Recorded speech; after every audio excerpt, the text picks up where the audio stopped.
Ladies and gentlemen, welcome back to episode 26 of the Elevate HD podcast. I am not your host talking, I'm actually the guest of this podcast, but I am joined as always by the host, Holly Davidge of Elevate HD, and I'm your guest, Jopo, joining her today on this delightful podcast that I've just rated 5 stars on Spotify. Thank you very much. I hope you left a review as well. Oh, I didn't know you could do that. I've got one review on my Apple podcast and it says that I have a lovely accent. So I was like, thank you. You have a lovely accent. It's very Irish. For those who don't know why I made Jopo introduce himself on his own guest appearance, in case you think I'm being mean, Jopo is well renowned for his podcasting abilities and his talent as a host. I thought it would be a wasted opportunity, but I didn't get him to introduce the podcast for us. So thank you very much, Jopo, for leading us into this episode. I appreciate it. My pleasure. Thank you for having me on. I've actually listened to many of your episodes, specifically one I listened to recently. I'm yet to listen to the episode with Kerry of Maraki.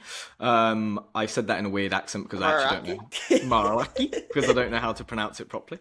But I did really enjoy the refreshing approach to competing that you did with our friend Jasmine. I loved that episode because when I got her on, I was like, look, we can talk about all the compact stuff, the shoes, the jewelry, whatever. But I was like, but we both know that's not what we want to talk about. Like, let's be real, let's be open, let's be authentic, and let's just be honest with what we're feeling and what we've learned. But like, she's been competing for like 8 years. I've been competing for 5, 6. So we have so much experience and so many lessons we've learned that we want to try and kind of transcend onto other people.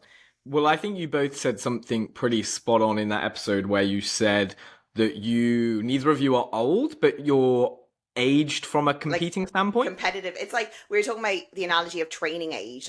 Like for example, I was talking about this with Kerry today, and she said, like, I've only been training for 2 years. So although she's older than me, mad. I know, because she's jacked. Her training age is 2 years and mine is 6. Whereas with our competitive age, me and Jasmine is quite long, even though we're not like, we're neither of us are 30 yet. So I feel like we both have a lot of experience under our belt to kind of help others not to make the mistakes that we've made.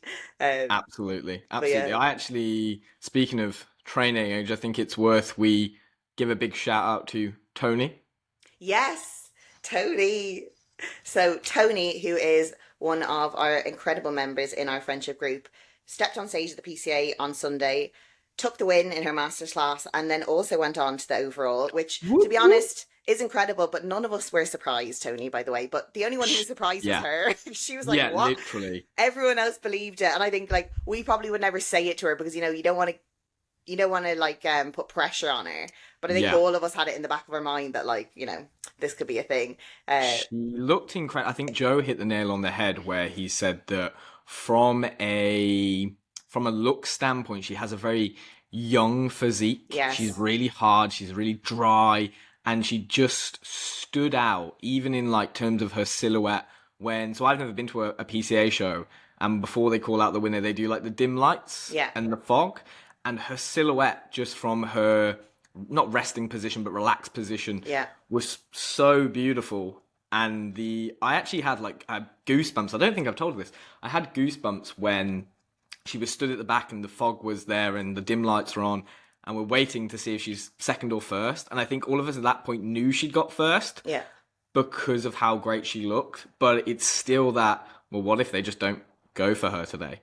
Yeah. And it was really nerve-wracking. It was quite crazy, actually. And then when she won, it was almost like, oh my God. I mean, the group dynamic anyway is beautiful, but to see like one of our friends within our group achieve something pretty awesome is an amazing feeling. Yeah, you almost feel it firsthand, even though it's not yourself, but you feel the victory in yourself because it's a friend that you care so much about. Well, I think Jazz hit this on the head when because she won at a PCA show this year, right? That's correct. She got the overall as well at hers. Yeah. So they both got the Swordy Swords, the Sword Sisters. And one thing she made a note of is like how everyone sort of helped her in their individual ways, and that's obviously not to take the grandioso nature of winning off of her, but I think when you're surrounded by people who really love and appreciate what you do, there's elements of each friend that do go into what you do. Maybe they've helped you out from a talking point of view or a supporting point of view, being there and things like that. And I think when you're in this hyper emotional state, when you're lean, and Tonya say herself, like, thank you for supporting me and always being there to a lot of us. And it really is, I imagine, in that position, you feel like each person has their own individual involvement. Doesn't matter how small or big, but in what you do and how you win, which is really quite nice. Yeah, and like something I've talked to James Elliott about, who's my psychotherapist, is like the concept of solo success. Like he doesn't think that exists because No. really, if someone even looks like they've achieved something on their own, like how many people and things and other stuff has gotten them to that place, Yeah. all the people who have contributed even the tiniest amount to get them there has all built up and accumulated to their success. But Yeah. like there's rarely someone in isolation that gets there on their own. Absolutely. Yeah. I mean, I said this to my parents when I was made redundant from my last employed job and I went self-employed. I said this to my parents is the day I got made redundant, I was very kind of, again, hyper emotional, didn't know what I was going to do next, things like that. And I sat them down sort of 3 months later when I'd walked into this almost overnight success thing. And I sat them down and I said, if you didn't do what you did, like, because they sat me down on this evening of being made redundant and they literally said, look, even if you give it a go and you fuck up in the next 2 years, you're living at home. We're not going to let anything happen to you. Just give it a go and see what happens. And if they hadn't have said that, if they were like, oh no, just go get a job, like you need the money, I wouldn't be where I am now. Mm-hmm. So it's Yeah. almost very interesting to retrace your steps and see sort of what pillar has popped up along the way and then sort of lifted you up. Yeah, it's crazy. And like similar to that, I always have thoughts about. Have you ever seen the movie Sliding Doors? No. So it's this movie where essentially this woman is running to get on a subway in New York, and in one parallel life she gets on the subway, and the other one the door is closed and she doesn't get on it.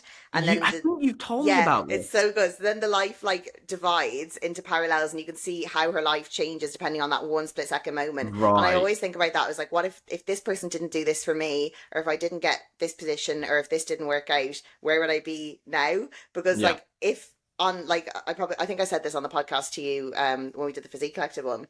There Yep. was one day where I had two interviews for a PhD position and a Cambridge position, and Yep. I took the Cambridge job. And if I didn't take the Cambridge job, I don't think I'd be even training like the way it Mm. ended out. So it's just mad how things can be changed depending on the different permutations that go on in your life.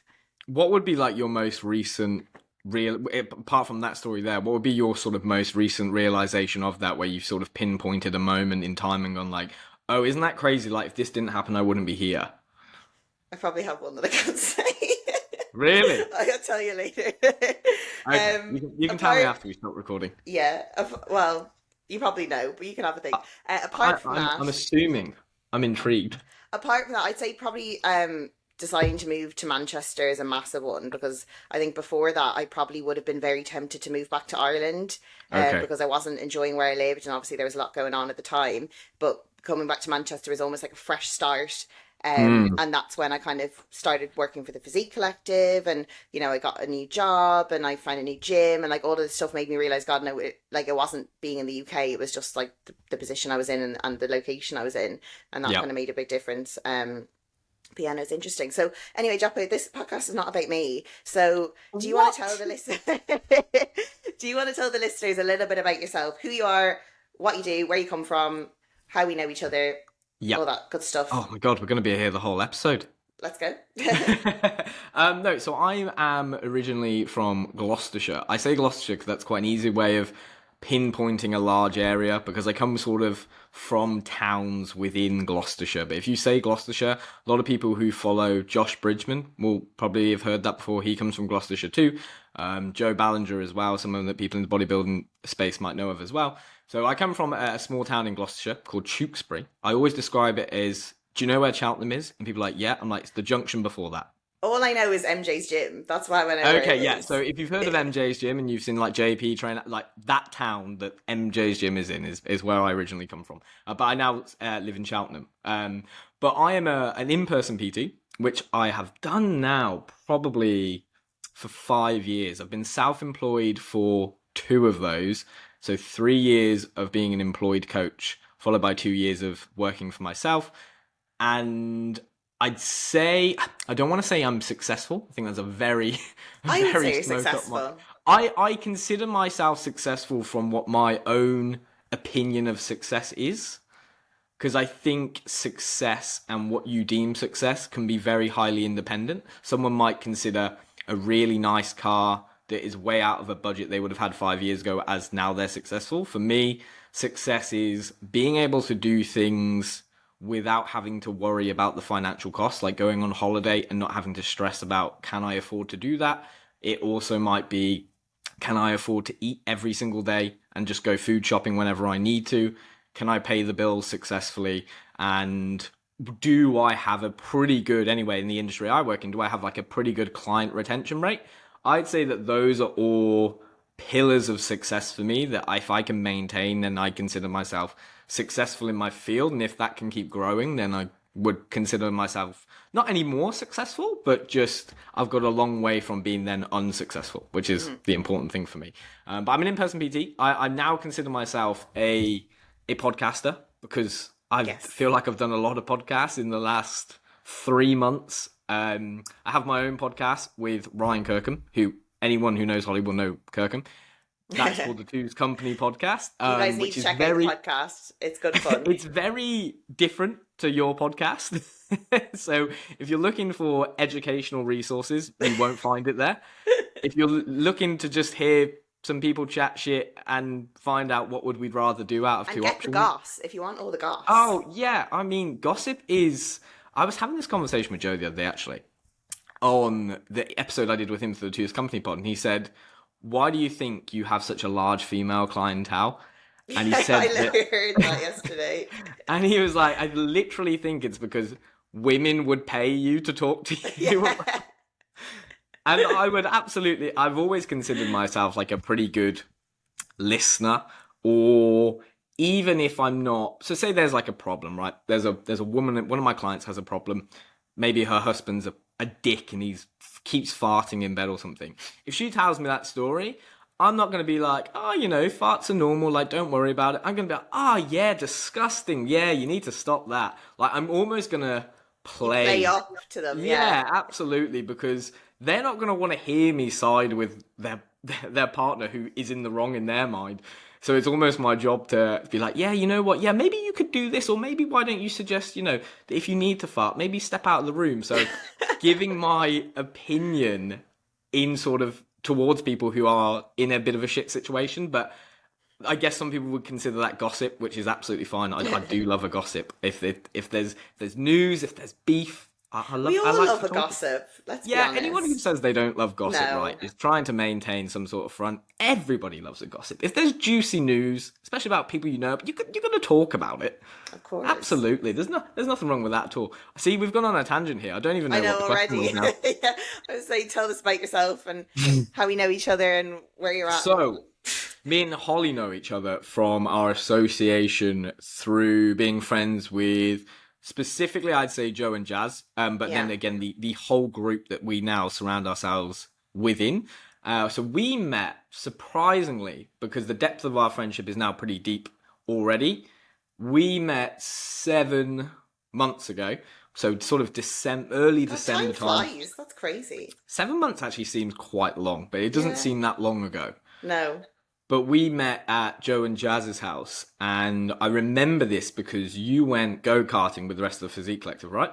Yeah. And I'd been sort of quite socially involved with Joe and Jazz for a while, and a specific group of friends. And I'd say you were very much in the depths of like work and bodybuilding, maybe neglecting a bit of social activity. Prep as well. Yeah, prep as well. And then post-show, I know that you didn't find like the easiest transition and things like that. And I think that maybe forced you to neglect, some social interactions, things like that. And I remember I got in the car with Kerry, who was on the recent episode of this podcast. I got in the car with Kerry and I went to Tesco. And I was like, is Holly staying for the party in quotation marks? And she's like, yeah, I think she is. And she's like, I'm really wondering like how she's going to find it. And Kerry was like, yeah, I'm quite intrigued too, because I didn't know you at this point. Right, I met you and I knew of you. So I'd met you once and I knew of you. And I think you're such an educated and intelligent person that perhaps for someone who doesn't know you would see you as an educated, intelligent person. A little bit boring. Not even boring, but neglects social activity for Yeah. more educational activity. So I think I was almost being like, I wonder what this relaxed, playful version of Holly turns into. And obviously, we have the Holly that I know now. And then you kind of realize, like, I'm actually not that serious, like, ever. No, Like, no, no, I'm no, always no, no. quite like that. Yeah, but But obviously, I think for your job, and I think especially again, say someone like Joe as well, or anyone who follows Joe on social media will probably see he's one of the smartest people that we both know, hmm and that's great because that's essentially what he's trying to sell to the masses. yeah, But I always say to, I think Jazz specifically, like I never think of Joe and Jazz's, or even you, or Kirkham, or anyone within our friendship group. I never think of them as what they do for a living, or what they know, or how many Instagram followers they had. And it's interesting. I say that because Jazz actually tagged me in an Instagram reel that she shared on her story yesterday, and it was from the Minimalist podcast. I don't know if you've ever listened to that. And the host of that pod was saying, he was like, it's important for people to understand and realize that you're not your car, you're not your income, you're not your social media followers, you're none of those things, you're just you. mm. And I gave Jazz a book which you then had, Which now and Joe has. Joe now has, which I annotated. And one of the pages in that was talking about changing career path and perhaps reasons why you should and reasons why you shouldn't be emotionally attached to a certain career. And one of the pages, and I think the title of that page was "You Are Not Your Job." And I Mm. annotated this, and I remember writing in this book something along the lines, I'm paraphrasing here, but saying to Jazz, you know, you are not compact, you are not a competitor, you are not the car you drive, you are not the amount of people that know of you, you're none of those things. They Mhm. are just a factor of your success within your career.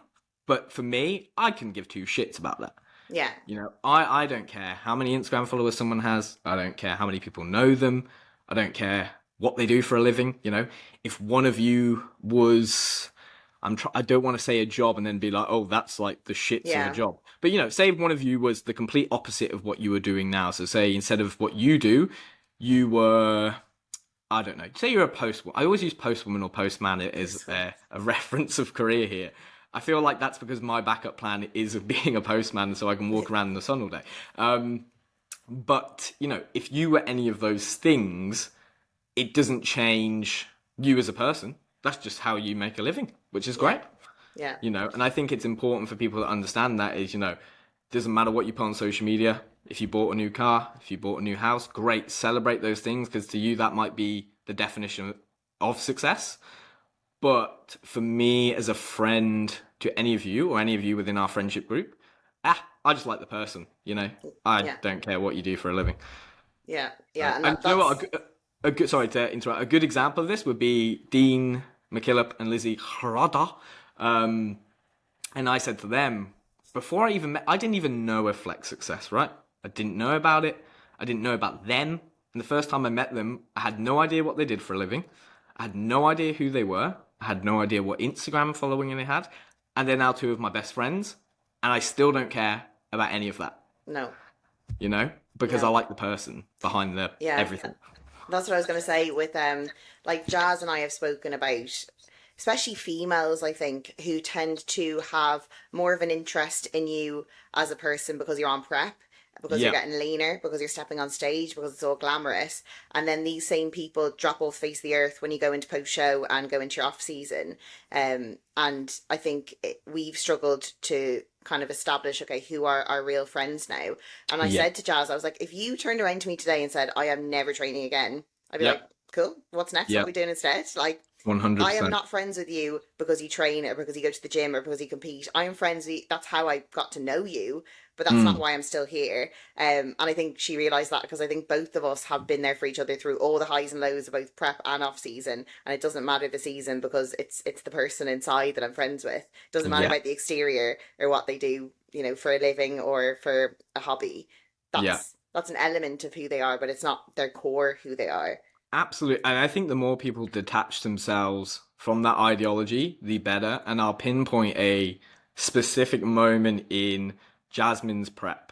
and it was actually after the first show. No, the second show she did, which would have been the one in Maidenhead. Hmm. Would that be the Ben Weeder? I think, yeah, Ben Reader, yeah. Yeah. So I remember the morning after that prep, it was either Joe or Jazz said to me, it was really nice to have you there yesterday. And when people say things to me, whether they compliment me or maybe they don't compliment me, I always try and analyze maybe the meaning or emotion behind it so I get a better understanding of how important what they're saying might be to me. And the one thing I took from that is, oh, maybe in this very bodybuilding centric day, I was the little bit of relief from it being all about bodybuilding. Yeah. And if I can add that little sprinkle of detachment from maybe what the core thing is, then I'm going to play on that as much as possible. Yeah, because I was going to ask you as well, in terms of our group, obviously you're probably the only male that isn't like an active competitor in the bodybuilding realm. Like, how do you find that? Like, how do you manage that? Like, was it difficult at first? That's actually such a good question because obviously, I'm gonna maybe make you edit this, but are we allowed to talk about PEDs? Yeah. Okay, perfect. Okay, so I'm also the only person in our friendship group from a male point of view that isn't on PEDs as well. So again, a lot of my closest friends of the same sex are probably 100 pounds heavier than me, which is pretty crazy to say out loud, but it's the truth. And I think there's always going to be elements of, like, do you know what? There's an example of this. The last time we all got together and we celebrated mine and Kirkham's birthday, and there's video evidence of this, everyone lifted sort of Sim up like a military press. And I went to do it, and I went to pick her up, and I couldn't lift her over my head. And I saw everyone else do it, and I was like, there we go. And I think in that small moment, I'm going, man, that's annoying. Yeah. But then I also understand maybe the reasons that I train and my pursuit of bodybuilding as a hobby, so hobbybuilding as people might consider it, isn't to be the biggest person in the room. Sometimes it's mental health. There is an aesthetic goal, absolutely. I'd be lying if I said I didn't train for aesthetics. But I also don't know how much I'd enjoy maybe being 50 pounds heavier than I am now. Whether that's because of any potential health risks that might come with it, whether that's because would I still want to be bigger even though I'm even bigger then? Am That's I what always I'm going to say. Like, yeah, your body dysmorphia could even get worse. yeah, Even though am you're I just bigger. going to chase stupid goals from a mass point of view? If I gain 50 pounds and I'm suddenly 200 pounds and in decent shape, am I then going to want to be 250? Am I then going to want to be 300? And am I just going to be constantly not satisfied with the way I look until I'm like huge as a house and end up having a heart attack or something? I don't know. But so the short answer to that would be I don't think it gets me down. I think there's an element of me that maybe sometimes ask myself, I wonder how good I might look if I was a bit bigger with the shape that I have. But, and this is something I actually said to Dean and Lizzie in private maybe, I almost see my role, if I was exteriorly, if that's a word, analysing my role within our friendship group, is like a bit of a little brother figure. And I think for me to suddenly be as big as everyone else, I might lose that self-perception of myself, of Yeah. not being like even though I'm not the youngest, but I sometimes feel like the youngest. Yeah. So I don't know if I'd lose that playful opinion of myself if I suddenly was absolutely ballooned out of my brain. Yeah. So It is a tough one, isn't it? Like, I do find that as well. Like, obviously, like, I'm not, well, I've even been told, like, I'm not the most genetically blessed of individuals when it comes to muscle building. So I always kind of look around, people like Kerry, people like Jasmine, who are, either more muscular or more kind of competitively successful. And I do kind of think, oh, does that make me feel bad about myself? But then yeah, in a way, I have to kind of redefine and say, but it's impossible to compare because, my career is still very much focused on being a scientist, as absolutely, well yeah. as being a coach and being a mentor. And it's okay that I have different levels of different things because one thing gives and another thing you know, there's balance and levels to this, and it's Yeah. impossible to compare your exact situation with someone else's because you don't have the same priorities, you don't have the same tasks in a day, you don't have the same responsibilities. It's very Yeah. difficult to compare. But obviously, I look at Kerry sometimes and be like, "You've been training for 2 years, and you're like twice the size of me," which Yeah. kills me But sometimes. But it's different, you know. I think, and this is a conversation we've had in private before, is if you weren't a competitor, you wouldn't want to be super jacked anyway. Yeah, and You'd I've be, said that before. Like, mm, I still very much, it's important to me how I look in day to day life. And if I yeah, weren't able to wear a nice dress or a nice outfit and go out for dinner and feel feminine, like I wouldn't want that either. yeah, So that's really important to me. Is that, and I think this is what we've talked about before because we both have had, you know, struggles in the past with off seasons and weight gain and eating a yeah, lot of food. Is that I.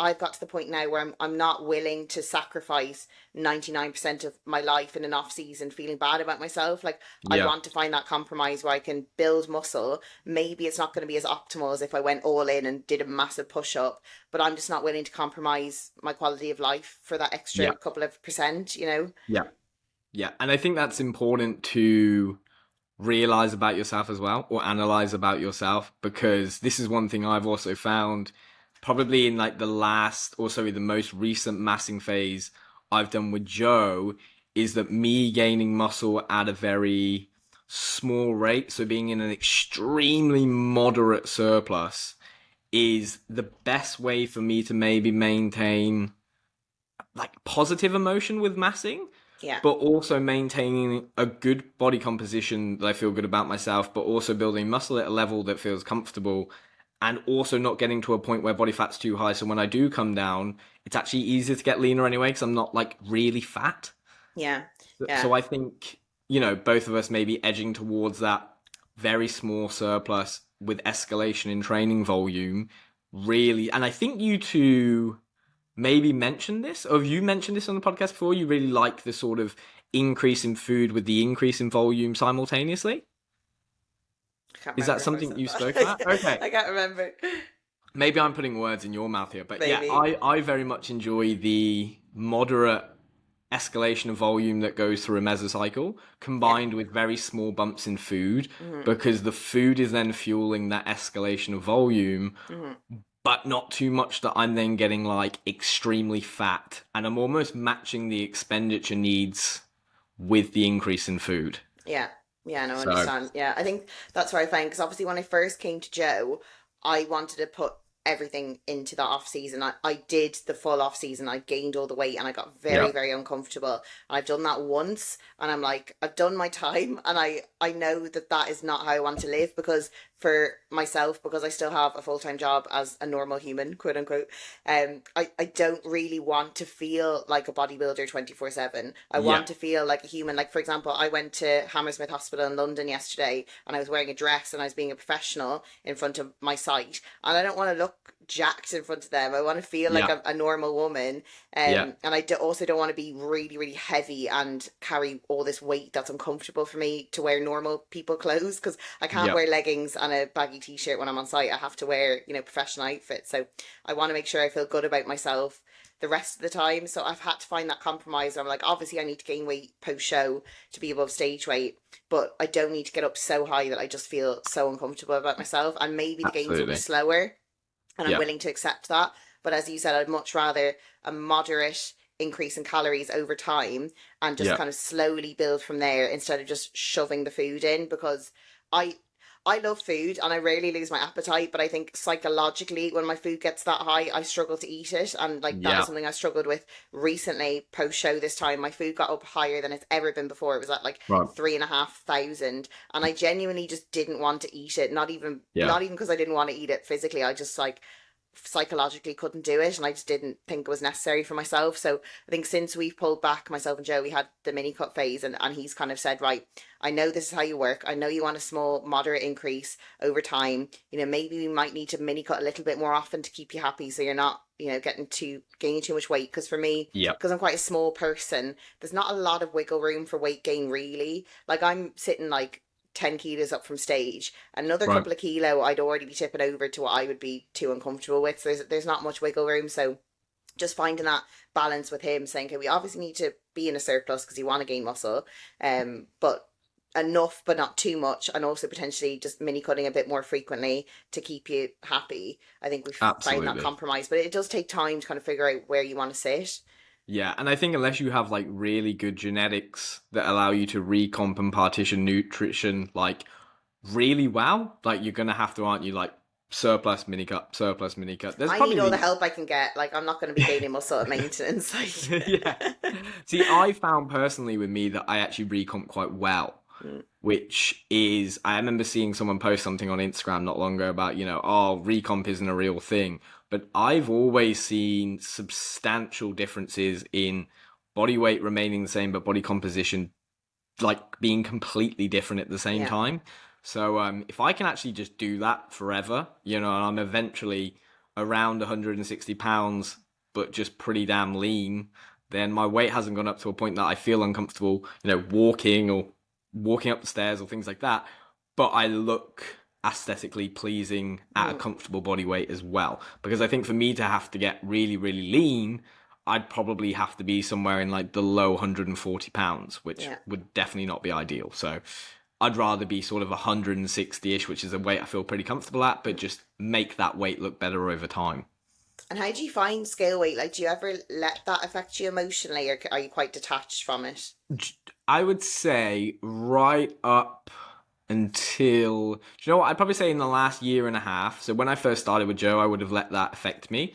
And I'd say when I did my first full massing phase with Joe, which probably lasted 6 months, I was like, oof, I'm 173 pounds. I've not been back to that weight since. I was 173 pounds at the end of my massing phase with him, and I felt like big. I felt really heavy. I still had like some ab shape, but like my hips were big, my face was pretty bloated. And I look back and I would probably say I was uncomfortable with the weight at that time. And then we dropped into a deficit sort of end of 2021. And I'd probably say since that deficit, I've never been at a point where scale weight has bothered me. The diet I did for the holiday I just went on, I only lost probably like 2 pounds. I say only, I lost like 2 pounds in 5 weeks or something. And I was like, scale weight's really not budging here. And it was almost like starting to worry me because I was like, am I actually losing fat? And then we compared photos and we're like, oh yeah, like I am losing fat, Mm. but it's pretty mental that scale weight isn't changing. But then almost in sort of the last 2 weeks of that dieting phase, I somehow lost like 5 pounds. Whoa. So yeah, so it's just almost, we knew that I was in a deficit, but the scale weight wasn't representing that. Yeah. So we just had to trust the process. And since then I've been, if my weight was high today, I'm not too bothered. Yeah. It's not something that affects me anymore. The biggest thing for me, I'd say, that affects me on a daily basis is actually how my digestion feels. If Mm. I feel bloated, I don't like that feeling. If I feel like I've got to eat a meal and I'm really not hungry, like I don't like that feeling either. So sort of really paying close attention to how my gut feels on a daily basis is probably the most important thing for me when it comes to pursuing a bodybuilding or a hobby building goal right now. So how do you feel then, like if you do have some digestive discomfort, like do you still try and squeeze all your meals in anyway, or will you be kind of auto-regulatory in that respect? That is a really good question because when I am, say, through week 1 to week 5 of a meso, I'll probably just get the food in anyway because I want to be as accurate as possible. I've just fell into a deload though the last 3 days. And with that deload, like yesterday, I had like some really bad gut issues, and I don't know if it was like the Subway I ate on Sunday night that messed me up. And I finished like my second meal, and I was like, I don't feel good. I feel bloated. I feel like I need to go to the loo, but I can. And I was like, oh, I don't like this feeling at all. So I was like, I'm just going to drink a load of water. I'm going to try and get like a tea in or something and see if that settles it. I got home and I was like, okay, I'm like hungry, but my gut doesn't feel hungry. So my brain was hungry, but my gut wasn't. I was like, I'm going to have something really hypercaloric. So I went for like yogurt, dates, and dark chocolate. And I just Mm. had like a combination of that. Got as many calories in as I could within a small portion. And I probably had like 500 left for the day. And I was like, you know what? I'm on a deload. I'm not training. I'm not going to push this because I don't feel like I need that recoverable aspect of the food today. Yeah. So I would say the short answer again would just be I would auto regulate my digestion in a deload, but if I'm training, I'd probably make an effort to get the food in. Yeah, because I think that's what I struggle with. Like, for example, my parents came over to visit me from Ireland this weekend that just gone, and we went out to eat on Friday night and Saturday night. Yeah. So when I have kind of like 2 nights in a row when we're eating out, I do sometimes struggle to kind of navigate the rest of the meals. For example, because usually I eat like 5 to 6 times a day. When I'm Yeah. having a meal out, obviously that's going to be more than one of my normal meals. So I'm Yeah. like, how many meals should I leave behind? You know, how many meals should I have the next day? How many meals should I leave in preparation? Because obviously I had the Friday night and then it rolled over to the Saturday, but I knew I was going out to eat again on the Saturday night. Yeah. So it was a struggle. And I woke up just like not hungry at all because I never usually eat such a big amount of food late in the evening. So I just kind of didn't eat until I needed to, really. Like my Yeah. parents got up and they ate straight away because that's their habit when they have breakfast. But I was like, you know what? I'm gonna hold out and leave it. I probably only ate like 2 or 3 times on Saturday, but I was like, it's probably, not optimal in terms of spiking, muscle protein synthesis or whatever, but I know if I try to eat like 5, 6 times a day today, not only am I probably going to be in a much bigger surplus than I need to be, but like I'm not going to be enjoying the meal in the evening as well because I wanted to Yeah. stimulate an appetite for the evening meal as well because I was really looking forward to the restaurant we were going Yeah. to. But I do struggle because I feel like there's two voices in your head kind of telling you what you should be doing, and it's hard to know the best route to go down. Well, it's almost interesting because I think me and Joe were having a conversation about this the other day. I'd rather say combine my meals into three and spread the time out between them quite further because I know from a sympathetic drive point of view, it's going to be a lot lower. So I'd basically rather be relaxed, Mm, chilled, not activate muscle protein synthesis as well, compared to really nailing muscle protein synthesis to its absolute T, but being stressed out about having to get 6 meals in. I'd yeah, rather edge towards just being relaxed about the day in general. So, yeah. yeah, I think I'd always, I guess, pursue my psychological interest compared to my physiological interest in that hmm aspect. hmm I think And I that's the know way I'd go.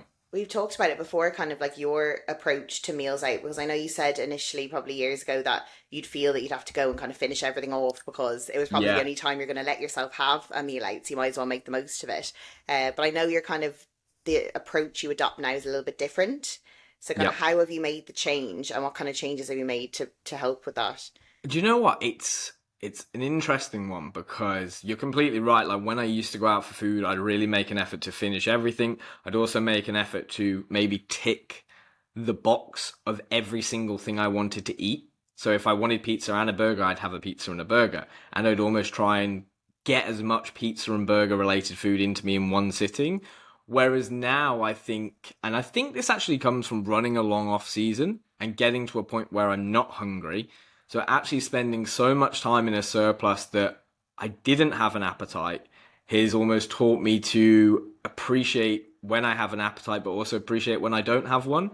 So now if I'm going out for, say, an untracked meal, I will pretty much, I won't say I do a protein spare modified fast because I don't, but if I'm going out for lunch at 1 o'clock and I'm getting like a burger and fries, I'm probably gonna have for breakfast a bit of Greek yogurt and some protein powder and some fruit. Or if I'm going out, it's a dinner time, I probably will just have like a chicken and veg meal at lunch and maybe yogurt, fruit, and some cereal at breakfast because I can quite easily still go out and eat to appetite even if I've underate prior to going out. It's not necessarily a hunger thing for me. It's more of a psychological of, you know what, I've eaten enough food here. I could probably eat more, but I don't quite need to. And if that means I'm like underweight the next day, then I'm underweight the next day. Because like you said there, I'd rather go out to a nice restaurant actually feeling hungry Mm, than going like, oh, I'm in a surplus. I've already eaten 2,500 calories today. Now I'm going to get my last meal in the form of a meal out. That's just going to make me feel terrible by the end of the night. And I'd yeah. rather, again, edge towards the side of feeling quite hungry, feeling pretty chill, and then going home and just like relaxing. And if I want some ice cream, I have some ice cream. But I also don't need to eat the whole tub, which I know is probably a situation that you've been in before as well. Yeah, I think because years ago I used to just think that eating out was just a no-no. So Yeah, whenever the time came when I had to eat out, I was like, hey, this is the only time I'm ever going to eat out ever again. So I'd have, an appetizer, starter, main course, dessert, sides everything, milkshakes, whatever, because I'm like, well, this is the only opportunity I'm going to have this. But Yeah. as you know, and as the listeners know, I do have a food page, and I'm very passionate about my foodie side of me, and I think it's an important part of my identity because Yeah. it is something a bit different that I'm passionate about, and obviously that involves going to restaurants, going out to eat, multiple times a week, sometimes like I was last weekend, and you kind of have to develop that mindfulness or that approach that you don't have to be all or nothing, and you can kind of pick and choose. Yeah. Like, for example, like 2 weeks ago I was invited to a cake shop promotional kind of foodie event, Right. where they offered us a main course, and then they offered us desserts. So first of all, the main courses, they were taking orders, and it was just the kind of like salads or like sandwiches and wraps and stuff like that. So they made a salad for me, no problems. That was cool. And then Yeah. for the desserts, they literally laid out cakes all over everywhere. Right. Like there was cakes all over the display. They had pancakes, they had waffles, they had My gosh. milkshakes, they had like made cakes into milkshakes. Like it was so decadent. So I ended up taking photos of everything and then just Yeah. asked them to box it up for me, and they're still in my freezer because I Mm. knew I want to eat the cake. It's not that I'm not going to eat it, but it's just like I knew that that wouldn't be like the most enjoyable opportunity for me to eat it, because I love to Yeah. like take my time with things, savor things, enjoy it with someone, something like Yeah. that. And I knew if I just ate it in the rush when I was in that event, kind of like picking at things, I wouldn't fully like enjoy and savor the food. Yeah. So That makes sense. for me, food environments are very important, and this is why I find it funny, because whenever I'm out with Jazz and she's in her off season, she'll like grab something from the cafe and wolf it down while she's walking, and like eating while walking to me is just like a big no-no. Like I can't Yeah. eat and walk because I need to be still, sit down, have my cup of tea or my drink beside me, have my meal environment set up, because I want to savor each bite. And if I'm starving and I have to grab something on the go, I'd rather be starving and wait until I go. Like if I have a protein bar in my bag, I Yeah. cannot eat it unless I have a coffee. Like I just can't. No matter Yeah. how starving I am, I need that coffee, or else I Yeah. won't eat it. Same with chocolate. Same with, I can't eat my cream of rice without a cup of tea. I have to make sure everything is kind of like in its optimal environment for my enjoyment. But yeah, that's the thing. Like me going out to all those events and stuff, I love getting invited to them, and like it's really cool that restaurants invite me for meals now. But I have to have that awareness of, okay, I'm gonna have this, so I won't have this, or maybe I'll ask them if I can take that bit home with me, Yeah. and have it later. And yeah, kind of adopting that awareness. But because of that, I've been able to have this foodie life alongside my bodybuilding life, which makes it a lot more fun. But it does take time to kind of navigate it properly. Yeah, definitely. I definitely agree. What would you say the best thing you've eaten in recent memories would be for like an untracked meal? Ooh, like the meals I had the weekend were really good, to be fair, because Okay. if anyone doesn't know, I have two rules. Well, they're not rules because they're not set in stone. I do break them the odd time, but they're two guidelines I like to follow. Number one is I don't like chain restaurants. Okay.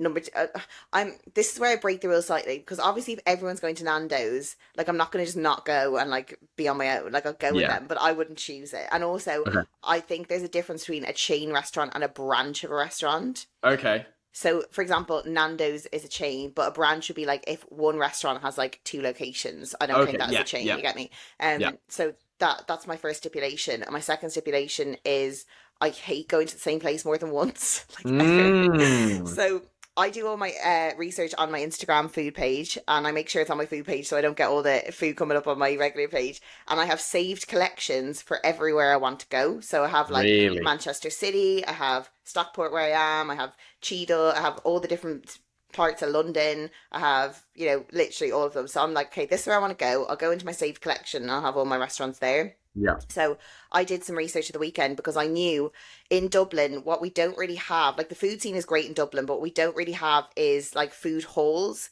with lots of like different foodie stalls that you can pick Yeah. from. So I had two in mind. One was called Society and one was called New Century. So I looked them up on the website, checked what stalls were there, and checked kind of what environment and what the seating situation was like. Because I know my parents don't really like when there's like benches; they prefer kind of tables and chairs. Yeah. So Okay. that's why we went to New Century, and we got sushi from a place called Zumuku, which I wanted to go for ages, and it was like delicious. We got special rolls, salmon and avocado rolls, and like a chicken katsu roll, which we shared. And then I Mm. got a burger, which is a bacon, blue, and something Oh, else I burger. love blue cheese. I love blue cheese with Parmesan truffle fries from a place called Tallow. Mm. which to me is like, I love that combination. And then on Saturday night we went to the Curry Mile, which was, if you haven't been to the Curry Mile in Manchester, it is the craziest place you will ever be to. You honestly think you're transported to a holiday, because it's just chaos. Like it's all those shops and like those restaurants are in a row that look like you're kind of like on Spain on a holiday or something. Yeah. And we went to a restaurant called Bardez, and we for starter I had this chat. It's called a chat, which is like their kind of street food, and it was a samosa chat. I don't know if you saw my story where I like dipped my spoon into it I and everything didn't. was coming. Oh, I have to send it to you. But Okay. it was a cold dish, but it was so flavorful that was like mad how something cold could be so tasty. Yeah. And then my dad and I split a mixed grill, which had like garlic king prawns. I had what did I have? What's that word? It's like a sausage. I can't remember the name of it. Is it called Sikh something? And I then don't I know. had chicken tikka, and then I Oh. had something else as well. And then Oh, I you had had sheik kebab. sheikh kebab. That's it. Yeah. And then I had egg fried rice and Peshwari naan. And Oh. I usually don't like Indian. Like the two cuisines that I'm really fussy over are, well, there's probably three: Hmm. Italian, Yeah. Indian, and French. Just because Okay. I think if you don't do them well, they're really boring. Yeah. So they have to be seasoned appropriately. But this one was like, it was honestly delicious, and I'm really fussy about Indian, so I'll definitely go back there. But yeah, I do. I'm very rarely disappointed in a meal because I do so much research in advance to make sure it's going to be good. Like I look at the reviews, I look at their Instagram, I look at their tagged photos on Instagram, I see what foodies have been there and what they recommend. So I do a full, thorough investigation prior.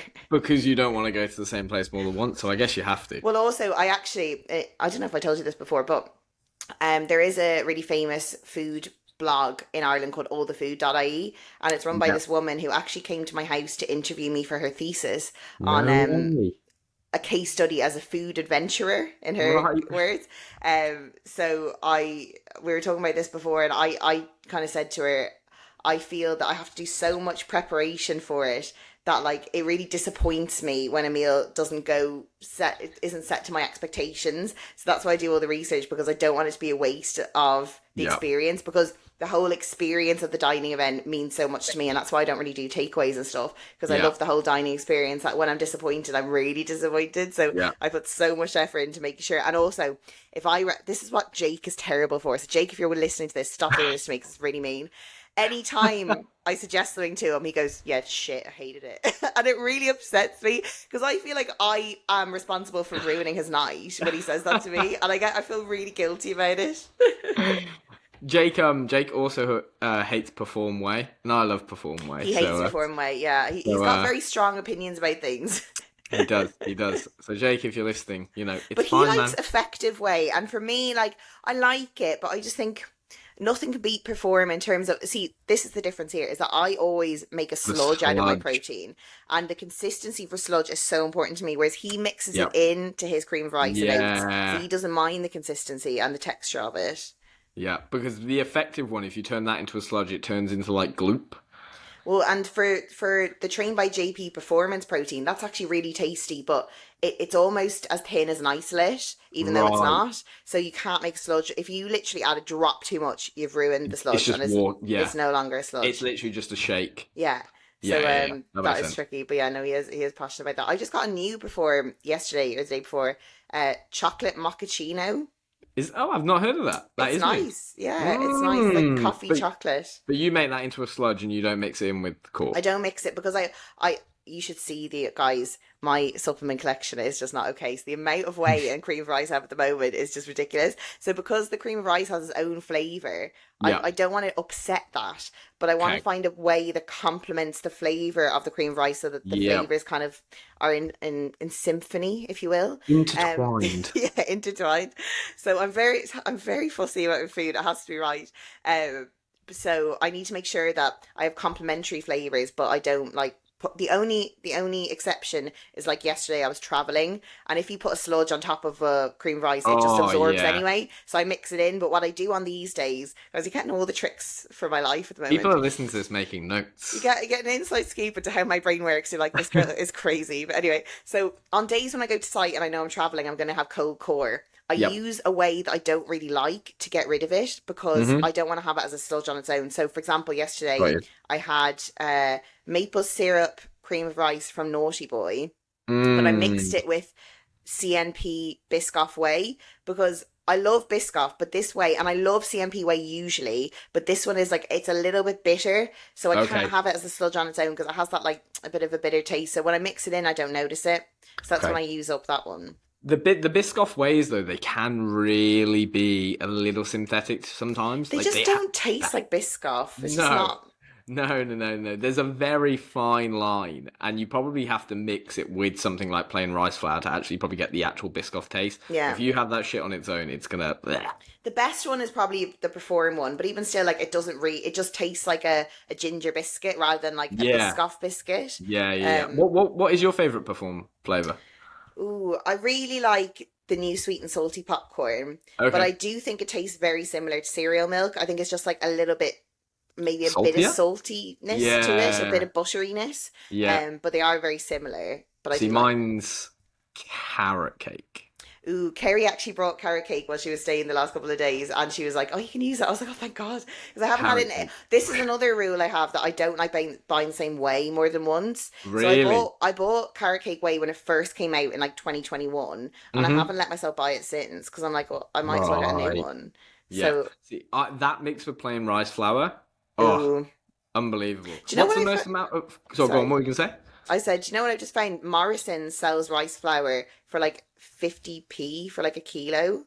Yeah, it's the really fine stuff as well. Yeah, Is I need that, to stock yeah, up on that. yeah, that stuff's really, really good. We actually have a Morrison's near us, I think. Do you know what? Morrison's is one of those supermarkets I never go to. I'd never go because mine is right beside an Aldi and a B&M. So like I'd Yeah, always go to them first. Like I did look in that Morrison's to see if they had the rice flour and they didn't even have it. And like yeah, everything else you can either get cheaper in Aldi or B&M. So yeah. See, yeah, Aldi is a godsend if you're a I bodybuilder. love Aldi. I look Because forward to my trips so much. do you remember when you didn't know that they did another fruit mix instead of Black Forest? No, it wasn't that. It was that I got my whole prep tracking them all the same.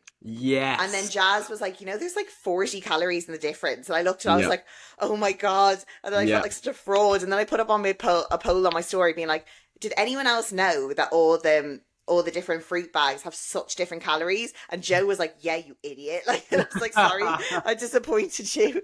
Like, me of all people should check. But I was like, oh, it's all the same. So I tracked it all as frozen berries Yeah, when summer fruit and black forest fruit are so different, and also like so different. dark sweet cherries are even more calorific. And I just tracked it through my whole prep. I tracked it the same. I much prefer, honestly, the dark sweet cherries on their own. See, That would be my my. Oh, issue is that I like summer fruits the best because there's more surface area because okay, there's yeah. smaller bits. Because when I Yeah. get black forest fruits or cherries, I end up chopping them all up into fine pieces because Do I don't want a you? big lump. Do you know what's worse? Oh, The blackberries can be massive and the strawberries can be huge as yeah. well. I don't want a Strawberries. big lump of a strawberry in the middle of my No, cream of rice, so I chop no. them all up. I So hate some blackberries in a core. I do think they're you? disgusting. Yeah, I I don't. like them. I think they have such a weird. Unless they're fresh blackberries, I can handle fresh blackberries, but frozen blackberries are. Oh, I find them such an odd taste. Yeah, I'm not mad about them fresh, to be honest. No.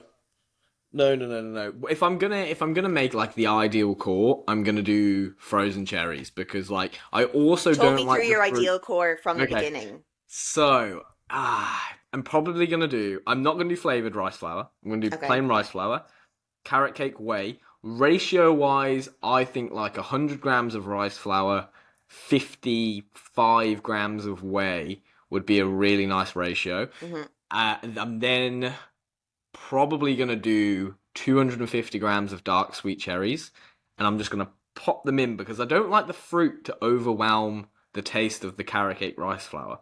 I Hmm. want to be able to taste the whey and rice flour on its own, but have the cherries there if I want to. So I'm plopping the cherries in like a cherry bakewell, and then I'm probably gonna add some salted dark chocolate.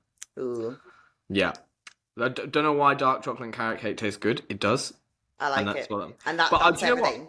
I think you said this on your story the other day. I much prefer my yogurt meal at the moment. At the moment, and I'm shocked. Like, I never thought I'd be that. But when Joe put it in my plan, I was like, I can't eat yogurt in the off season. Like, it's Yeah, canned. And now I'm like obsessed with, like, yeah, when Kerry picked me up from the station yesterday, she picked me up at like nearly 10 o'clock. And I got back, I was like, Kerry, I just need my yogurt meal. Like, I was just yeah, looking for it. I sat down with her, we had a chat and a laugh, and I was like, thank God I have my cereal yogurt. Like, yeah. just love it. What cereal are you adding to it at the moment? So okay, this is my current yogurt Here we go. routine. So I have 0% fat Greek yogurt, but I get the cheaper runnier one. Do I you don't, like the runnier yeah, one? I like the runnier one because I want it Ah, to kind of be like I'm eating cereal and milk more so than right. like the really thick one in the smaller box. So I Yeah, get the runnier one. I put some flavor drops into it because I can't eat it when it's tart on its own. yeah. Then I add my summer fruits. I don't. I'm meant to Mm-hmm. use dark sweet cherries, but I don't. Sorry, Joe. Um, Mm, and then I fill up my cereal quota with different cereals because right. I want different textures. So I was doing this in front of Kerry yesterday and she probably thought I was mad, but she didn't say anything. So I was like, she's obviously just turning a blind He's eye. not joking. So yesterday I used 25 grams of uh, banana nut Cheerios, which are Oh, delicious, yeah. 25 grams of honey shreddies, and 25 grams of, what was my final one? Fruit and fiber. Oh, I love fruit and fiber. Yeah, with the banana chips and the raisins. And Mm-mm. then I put almond butter on top, Okay. and then cinnamon, and then sea salt. Oh, It's honestly, it's like a taste explosion in my mouth. It's yeah. delicious. I literally was thinking earlier. I was gonna actually have my yogurt meal for breakfast. Normally I have it for the last meal of the day. I was gonna have it for breakfast because I hate eating when it's hot. Yeah, Like if I had to fast today, I'd have no issue doing it because the thought of food right now, I'm like, yeah, oh, it's so I don't hot. want to eat. I think I did like my egg meal this morning, which was like 900 calories or something, and I ate it and I was like, ah, feel like death now. 900 calories is a big first meal, but you only eat, what, 3 times a day, you said? 4 times. Four. On most weekends though, I'll do three Hmm. because I work on like a Saturday morning or on a Sunday I'm maybe traveling somewhere anyway, especially if there's like a social event. So it's sometimes just much easier for me to maybe do 3 meals than like a way hit. But most of the time it is 4 meals, which is my preference. I couldn't eat 5 times a day. I eat If I six had to times a eat, day.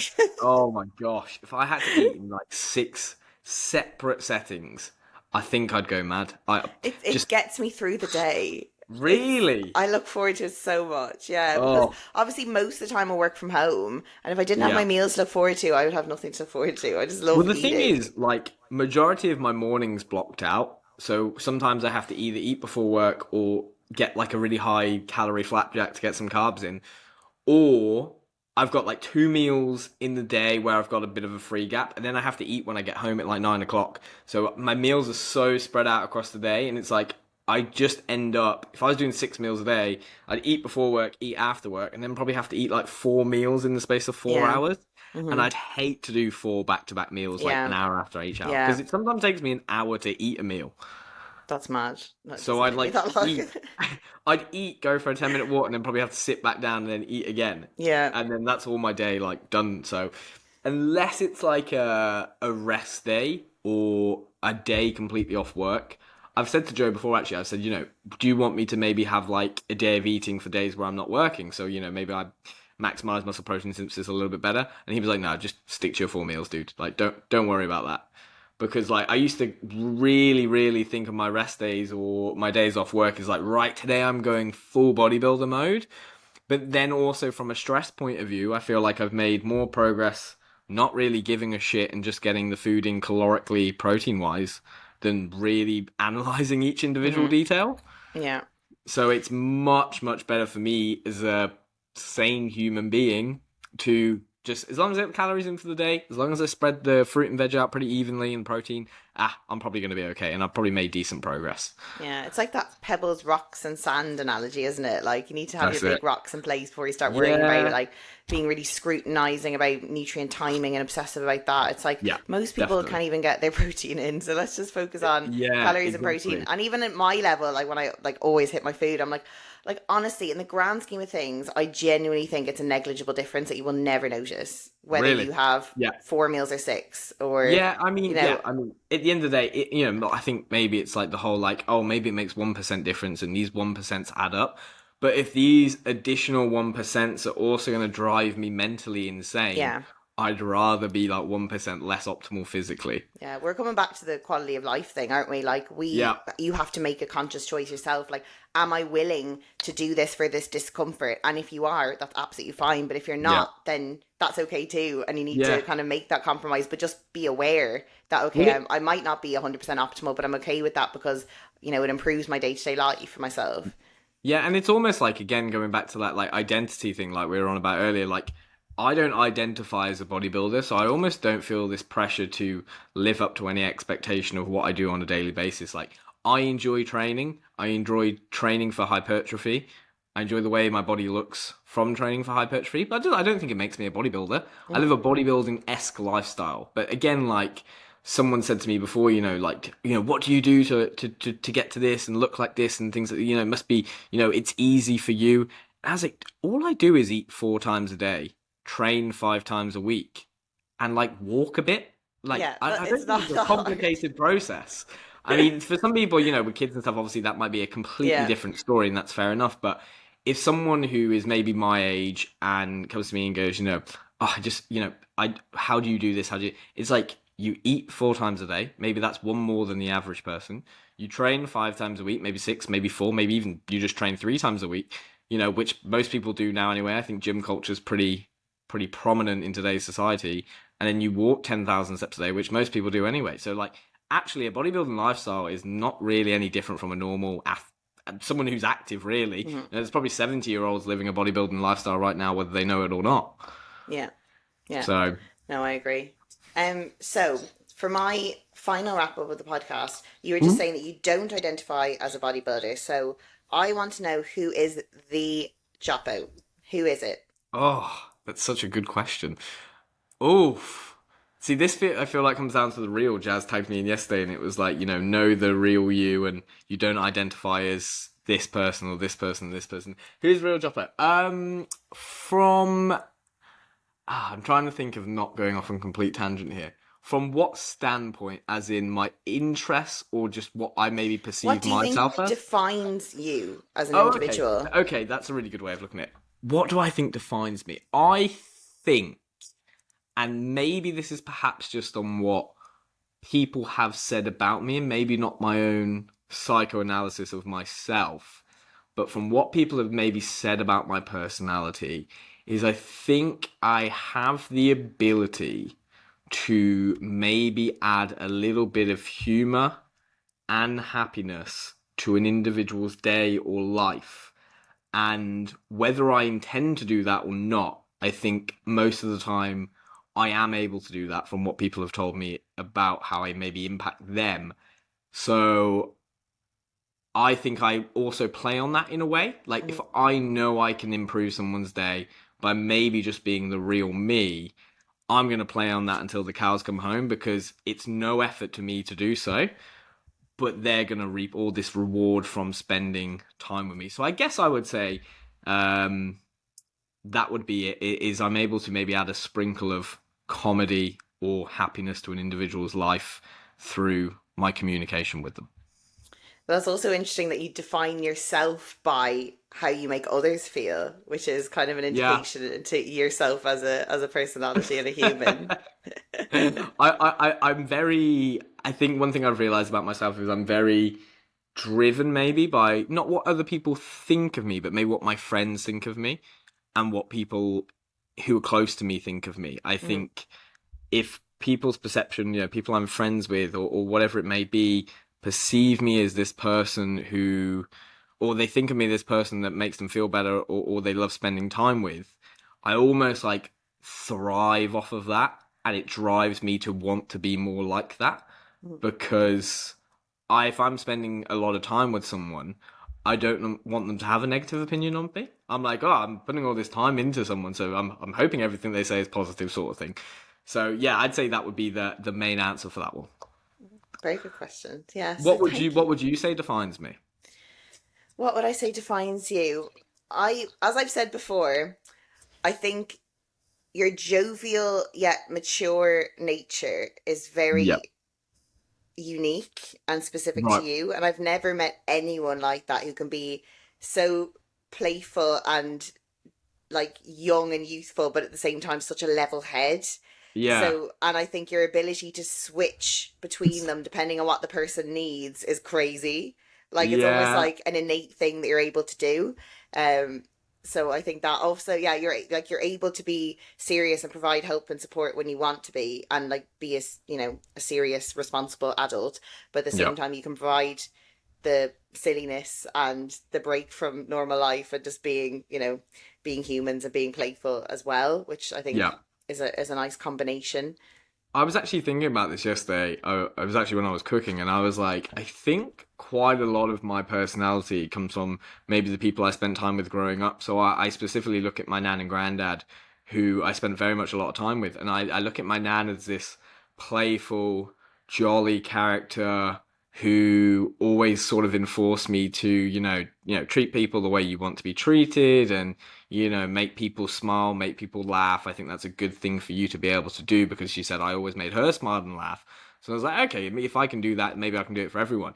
And but then I also have this really strong percentage of my granddad in me, which is a very sort of level-headed, non-empathetic. Like I can be completely non-empathetic and logical, but at the same time I'm almost able to be very empathetic and very not logical at the same time. And I think I almost just balance between the two at like a social chameleon, depending Mm. on what that person needs at that time. Like we were saying earlier about a client, if a client needs me to just agree with everything they're saying, and I recognize that that is what they're searching for from this conversation, I'm just going to play on that because if I disagree with them, it's probably going to piss them off even more.